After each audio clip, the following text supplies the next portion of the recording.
From Fox 8 Sports, this is the Overtime Podcast. From the Fox 8 studios in New Orleans, this is the Fox 8 Overtime Podcast. I'm your host, Sean Fazende. Riding shotgun next to me, as he does each and every podcast, is Andre Johnson Jr. Before we get into today's content, be sure to like, share, rate, review. If you're watching us on YouTube, hit that subscribe button. Get the bell notification from when we drop that fire content. And we have another episode for you guys today. It is Monday, solar eclipse day. My kids were off of school early today. How about that, Andre? Which is crazy. Crazy to me. They got early dismissal based off of the solar eclipse.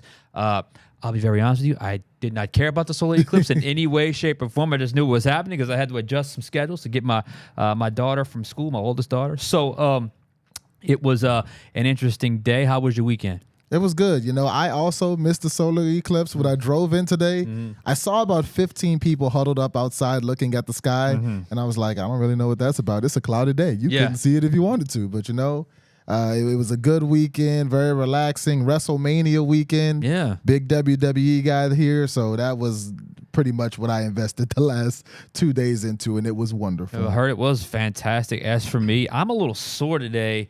Oh, not from the lift, but from the Sunday afternoon St. Patrick's Day parade down Metairie Road. If you were on the route, you saw me. I hope I threw you some stuff. I was throwing stuff everywhere. We couldn't throw the produce from the top of the float.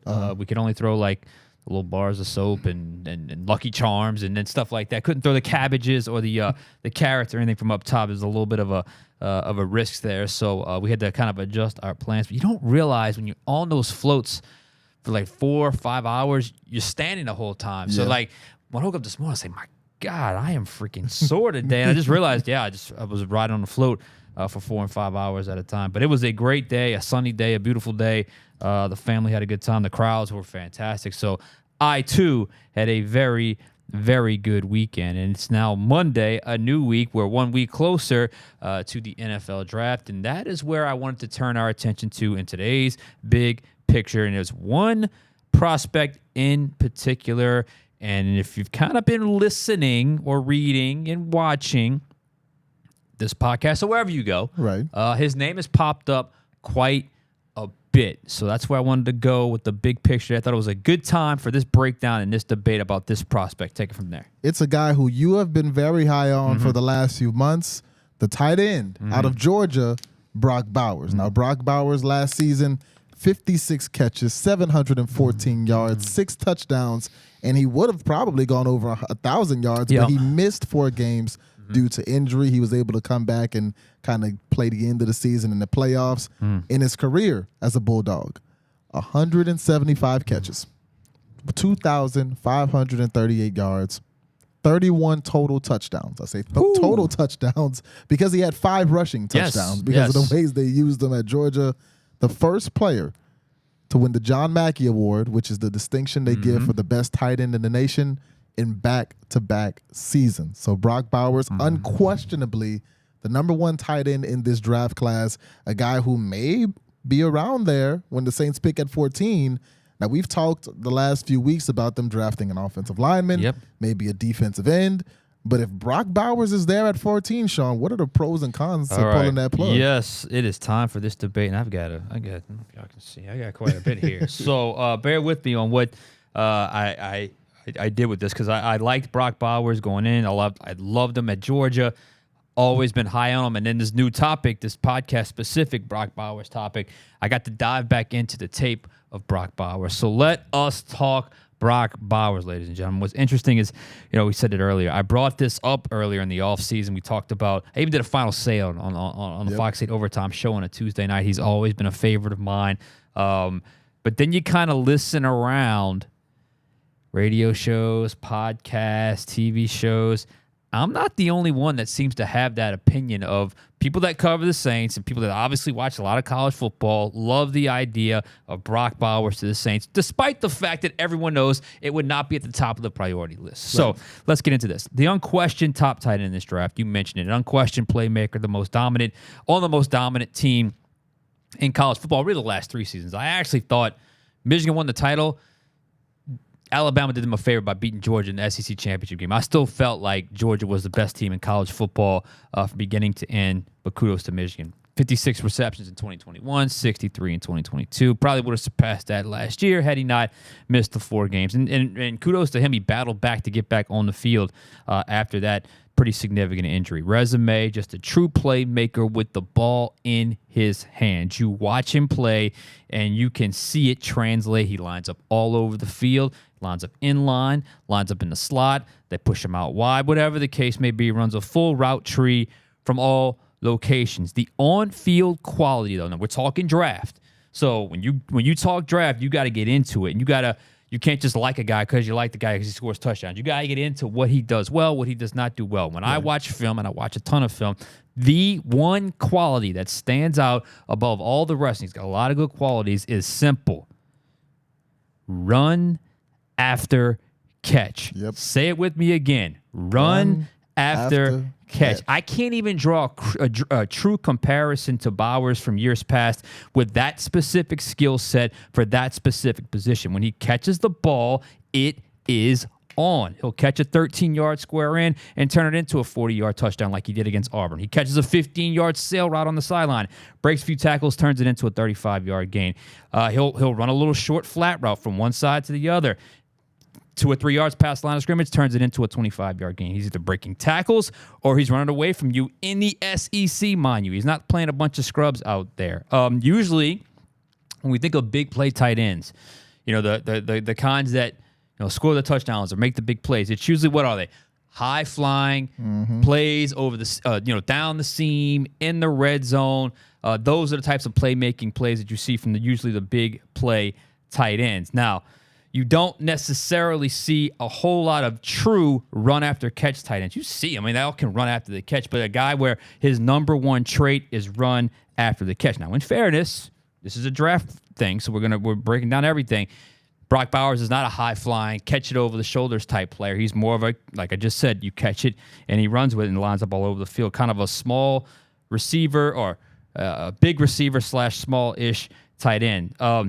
You go back and you look on a previous podcast. We spoke about this. We spoke about different qualities for different attributes, different positions based off different coordinators. And now you have a new coordinator in Clint Kubiak, where we went through the one thing that this receiver core needs, especially with a new offensive coordinator, a new offensive attack led by Clint Kubiak, is someone who specializes in yards after catch. Now, we were talking about receivers then, but if it's got to come from a tight end or a tight end that can play like a receiver, then so be it with a hybrid type player. They love hybrids in this offense as well. So here's another thing.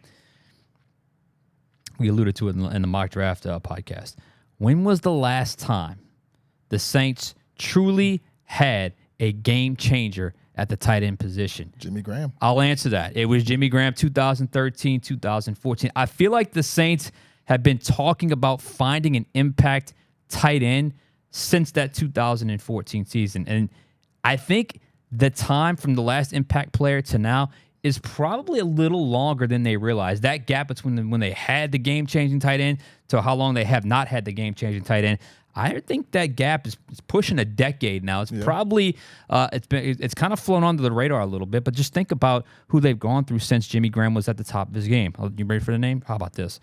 Kobe Fleener, Ben Watson, Jared Cook, Adam Troutman, Jawan Johnson. No, Foster's there, but Foster wasn't brought in to be the game-changing tight end. But all those guys at one point thought they could fill that void with those types of players, and none of those guys ever reached the heights of Jimmy Graham when Jimmy Graham was at the top of his game. So what I'm saying is this: while this certainly is not on the top of the list of needs and musts and everything that you would say in the New Orleans Saints' current predicament when it comes to the draft, it's probably higher than people want to admit, than people realize. And hopefully down on Airline Drive, they understand it and they realize that they have gone a long time without a game-changing tight end. While drafting him would feel, at least initially, more like a luxury, I think it's actually a little bit more than that. So I don't think it would be completely out of left field. The drawback, though, is exactly that, what we just talked about.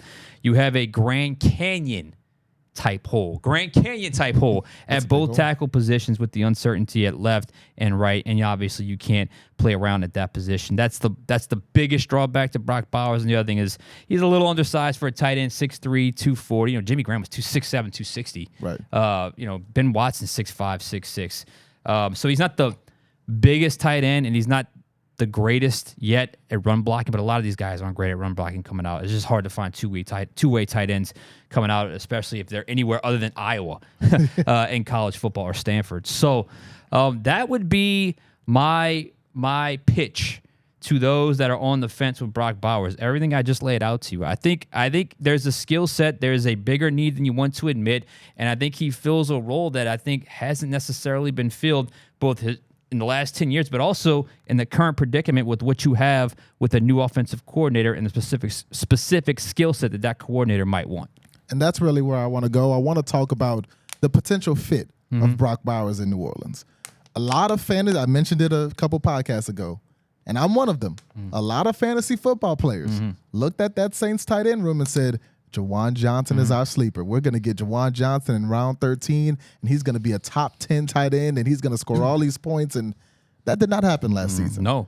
And when you look at the Saints tight end room, the Saints had the 7th fewest yards of all teams in the NFL, the 7th fewest yards from the tight end position, not including Taysom, because Taysom is kind of a little bit of everything. So with Jawan, Jimmy, Foster Moreau, the 7th fewest yards at that tight end position. Clint Kubiak, coming from San Francisco, the Niners had the 7th most yards from the tight end position. Now, a lot of that has to do with them having George Kittle, but when you look at Brock Bowers, you look at George Kittle, what was the first thing you said? Running after the catch. That's it. A guy who can get in open space a guy who can make plays happen. Now, obviously, George Kittle is one of the best in the world, but I'm looking at the consistent effort to get George Kittle the ball in different ways, use him creatively, and that's part of the reason why he was able to produce in the way that he did. So when you look at bringing a guy in like Brock Bowers, who does have a little bit of a similar skill set to George Kittle, the fit in New Orleans is definitely there. The need in New Orleans is definitely there. And it's bigger than people admit. Exactly. They want to admit. Continue, I'm sorry. I mean, it's been a long time since the Saints had what you would consider an elite tight end. Yeah. And that's what Brock Bowers is being billed as, the number 1 tight end in the draft. You expect him to be an elite tight end. Now, as you said, those are all the pros. That's the good news to drafting Brock Bowers. The bad news is it is undeniable that the Saints' number 1 need is an offensive tackle. No doubt. Especially with the Ryan Ramczyk news coming down that he's not recovering from that injury as well as they hoped, and there's a chance that he reportedly might miss the entire season. So offensive line is a number 1 need, but I kind of laughed. I thought about, if you remember, the meme when the Cincinnati Bengals were trying to pick between Jamar Chase and Penei Sewell. And everybody was like, Joe Burrow getting tackled because they drafted Jamar Chase and they didn't have anyone to block for him. Or Joe Burrow, completing the pass to Jamar Chase and all of that. And I kind of thought back to that because it turned out between Penei Sewell and Jamar Chase, I'd say the Jamar Chase thing worked out pretty darn well. I think, look, both clubs did pretty well. I think, was it the Lions that got Sewell? Yeah. And Cincinnati got Chase. I think both clubs did all right there. I think Cincinnati, they're okay with their choice. Exactly. And we talked maybe about a month or two ago about, before we knew that offensive tackle would be such a big concern, we talked about how deep this class kind of is that you do have a potential of getting talented players at that position maybe later in the draft. Now, Bowers is being mocked a few picks before the Saints, maybe to the Jets or so. But if you're in a situation on draft day where something unexpected happens and Brock Bowers falls to you at 14, that's such a big need. It's such a big potential fit. I think you almost have to pull that trigger and figure out offensive line later. And that's the thing. We're going to do another podcast coming up this week on, that scenario playing itself out. Well, who can you target later in the second round as potential tackle prospects? But stay tuned for that podcast. That's because that's coming up this week. That's a tease right there. But what is the likelihood of the Saints drafting him? What has to happen for the Saints to draft Brock Bowers? It's not off the table. It's not off the table at all. I strongly believe that he is a very realistic option that the Saints are strongly considering. If I were just to make an educated guess based off of past experience, what I covering this team, how they do things, and just try to make an educated guess on the scenario where it would come to fruition, where they would draft Brock Bowers, would be simply this. I think the Saints have one or two tackles that, if one or two, who knows, maybe even a third, if any of those are available at 14, they're taking them regardless, because that's how big the need is. Right. That's how big the need is at the tackle position. And it probably 2 or 3, however many you want to do, they're probably in their top 10 graded prospects. And if those 2 or 3 are gone at 14, and then there's a huge gap between Brock Bowers and the next graded tackle, I think Brock Bowers is the pick in that scenario. I really think Brock Bowers could be the pick in that scenario based on whatever else is available. You never know. I mean, look, if one of the top 2 quarterbacks falls out, you never know what could happen. But within reason here. But if that group of tackles is not there, like I said, and Bowers is, and there's that gap between, let's just say the top 2 tackles that they have pinpointed, and there's a gap between 2 and 3, and in between that gap is Brock Bowers, and he is clearly the higher graded prospect just based off their recent history, based off some other things they can do at different parts of the draft, possibly based off the fact that this is a pretty deep tackle class.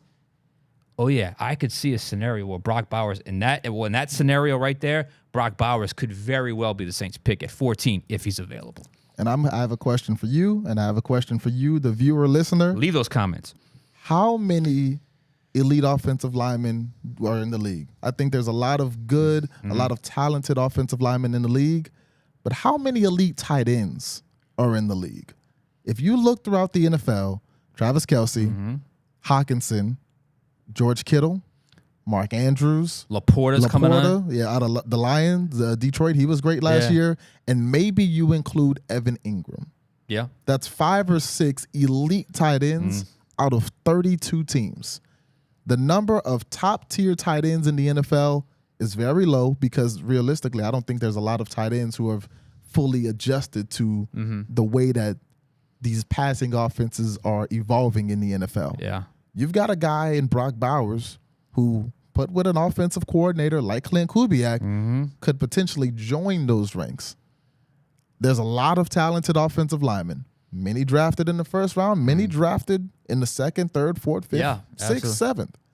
I think that just off the rarity of a tight end of that caliber in the NFL, Brock Bowers, if he's there, you just kind of got to throw everything else out the window and go with the best available player on your board, which in that case, like you mentioned, could be Brock Bowers. And you bring up elite tight ends, and just look at, this is how much that position has really kind of rose to prominence, because George Kittle's Super Bowl, Travis Kelce, maybe the best of all time, Super Bowl. Success follows these elite tight ends. Now, maybe in years past, if you had a great tight end, so be it. Okay, that's nice. It's a luxury. But now you get one. I mean, look at Laporta with Detroit. I mean, that's a guy. Look, Detroit's on the way up, and They he were was the 3 seed last year. and The Ravens were the 1 seed with Mark Andrews. He was he a 2nd round pick or 3rd? I'm not exactly sure. I think it was a 3rd round. 3rd round pick. So, yeah, I'm right there with you, and I think there's a scenario like we laid out where he's still very much in play, because I get asked a lot. In fact, I ask others. I asked Jeff and Gus when I was on the Overtime show last week. I said, do they have to draft a tackle now? We're all towards they almost have to now. They almost have to, with the exception of a few prospects. I think Brock Bowers is one of those prospects that you could make the exception for, and you figure the rest out later. Like I said, we're going to have I got a few names for y'all in the next pod for that 2nd round tackle that they could pursue, or late 1st round trying to get back in, whatever the case may be. But bottom line is, I think we're in agreement here. If it came down to that, Brock Bowers would be worth it, in my opinion. And I do think it would be an interesting to see the reaction if that ended up who ended up being the pick at 14. If the current state of the Saints with the offensive line the way it is, and all the knowledge that we have of Ramczyk, it still remains the same, what the reaction would be. I bet more people would secretly like it than be upset about it. I think it would be a pretty positive reaction, to be honest with you, because people, football fans, in general, and I'm one of them, they like playmakers. That's they it. like the guys who get to catch the ball and run and score touchdowns, And obviously there's a lot of football guys who are just like, no, we need the guys in the trenches. You start in the trenches. But a lot of football guys, they like the players who score the touchdowns. Yeah. They like the guys who run down the fields, make the crazy catches, who score those fantasy football points. So I think the Saints bringing in Brock Bowers, a guy who, if he makes it to 14, was not necessarily expected to make it to 14. Right. A guy who had the career that he has at Georgia, a winner, by the way, at Georgia. Yeah. I think bringing a guy like that into the city would excite a lot of people. We're talking ourselves into it a lot. You and I really like the idea of Brock Bowers, and then, like I said, I bet a lot of you guys do too. But we do have to accept there is a little bit of a reality check here, and that's history with the Saints under Jeff Ireland. Go back and look the amount of first-round picks that they've invested on the line of scrimmage. More often than not, that's the default, is somewhere along the line of scrimmage. I don't know if you'd call a tight end along the line of scrimmage. I guess technically they can be the Y tight end, but you know what I mean. Offensive line or defensive line. If they've had multiple picks in the first round, they've gone cornerback, they've gone receiver. But go back since 2016 in every single draft, either their first-round pick or their first pick of the draft was spent on a lineman, offensive or defensive. So for them to do this, they would be going against a little bit of history here in terms of their draft strategy, which I wouldn't have a problem with. I wouldn't have a problem because you've hit on some linemen, but you've also missed on some linemen as well. That's true, and it's kind of a new era. The Sean Payton's gone, and it has to be a new era. Your offensive line, it has to be a new era. Your OC's gone. You brought in practically an entirely new coaching staff with a new offensive coordinator and Clint Kubiak, who is coming from playing with or coaching George Kittle. So I think, like I said earlier, the fit is there, the need is there. It's interesting to even think about. You mentioned there are certain players that kind of you throw your draft needs out the window. Right. If that guy's there, you take him. Brock Bowers is one of those guys. He would be if one of those top 3 receivers, Odunze, Neighbors, or Neighbors is available Marvin at 14, Harrison. Something like that. You throw your draft needs out the window and you get that guy. If one of those top 2 quarterbacks are there, which highly unlikely they won't be, but let's say Jaden Daniels falls to 14, you throw your top needs out the window. Exactly. And I think Brock Bowers, with the fit that he could potentially be in New Orleans, is one of those guys. I would agree. And it's interesting you bring up, who would that short list be? Neighbors would be on there, Harrison would be on there, Brock Bowers would be on there. I'd have to look and see another player or two. I mean, they're at pick 14, so it's not like it's a whole lot of opportunity there. I mean, outside of the top quarterbacks, but nonetheless, I think he's a realistic option, and who knows? Maybe he'll be in a Fazende mock draft coming up soon. Who knows? Okay, you never know. We got one more mock draft. Got one more to go. Up. I haven't decided yet. I got to do my research, but we will see how that goes. We got a couple more weeks before that mock draft. Anything else for us today? No, I'm good. It's been a fantastic Monday. Glad to be back with all of you guys. We're going to take a break here. We're going to come back on Wednesday with the next Fox 8 Overtime podcast. For Andre Johnson Jr., I am Sean Fazende. We'll catch you guys next time on Overtime.